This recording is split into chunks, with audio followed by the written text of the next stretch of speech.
Even if everyone else thinks you're wrong, don't give up. You might be right. I never set out to treat cancer. I set out to have fun. A century ago, the concept of photodynamic therapy, or PDT, was born. The idea that a cancer could be destroyed by a special drug that accumulates within the cancer, then is activated by light. Over the years, many different types of light-activated drugs were tested. Several were found to be clinically useful, but they still had limitations. Then along came Drs. Roy Pottier and James Kennedy with a totally unique approach, eventually leading to a new cancer treatment. Drs. Kennedy and Pottier, co-recipients of the $100,000 Encana Principal Award.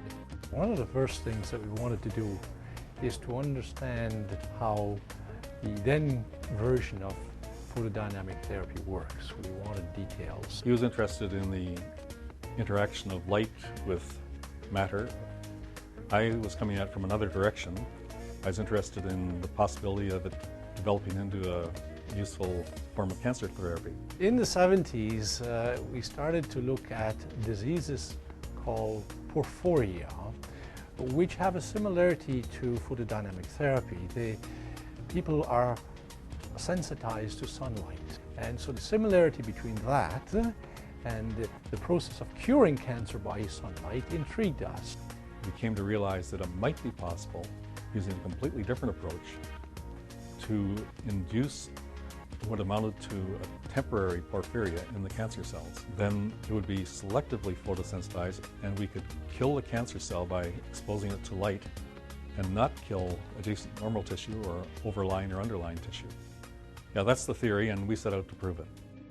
We needed to get a drug that went only in the tumor cell and not in the normal cells. This was the main problem. We found ALA to be very interesting. It's a compound that's produced by every nucleated cell in the body in small amounts. When we looked at the ALA, we fell upon the concept that if you apply this precursor, this amino acid, on the skin, it can induce the body to manufacture its own photosensitizer. And it just so happens that cancer cells will make a lot more of this photosensitizer than normal cells. And this is exactly what we want. So if we just shine light on it, pow, the tumor's gone. And the normal cells are okay. When a tumor is exposed to an excess of ALA, it produces and accumulates a lot of photosensitizer, protoporphyrin.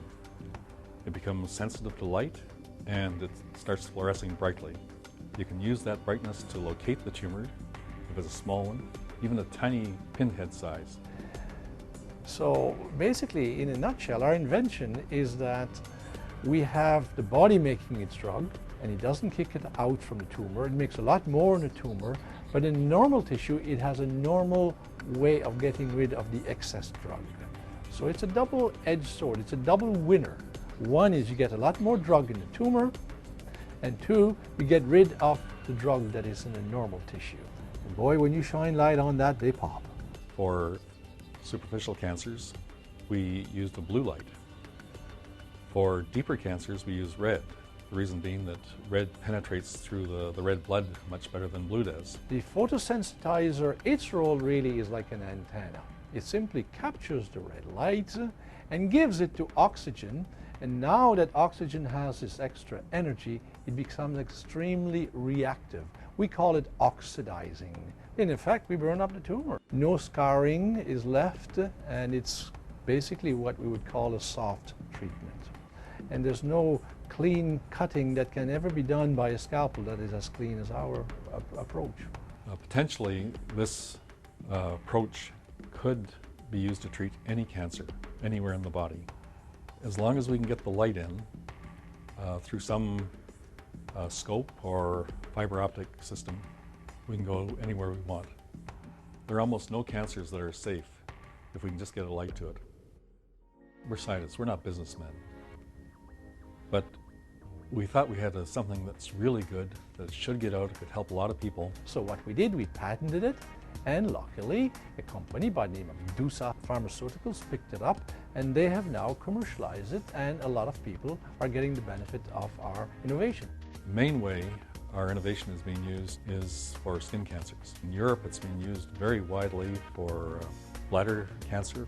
The Germans have actually recently shown that you can use ALA-PDT to treat brain tumors. ALA-PDT seems to be working very well in getting at the roots of the brain tumor. So in the long run, it's hard to imagine any cell being safe from our innovation. We can now demonstrate to those who disbelieved in the technique that we came up with that it actually does work and that others recognize it. I'm extremely proud and honored to be in the company of the other Manning Award winners.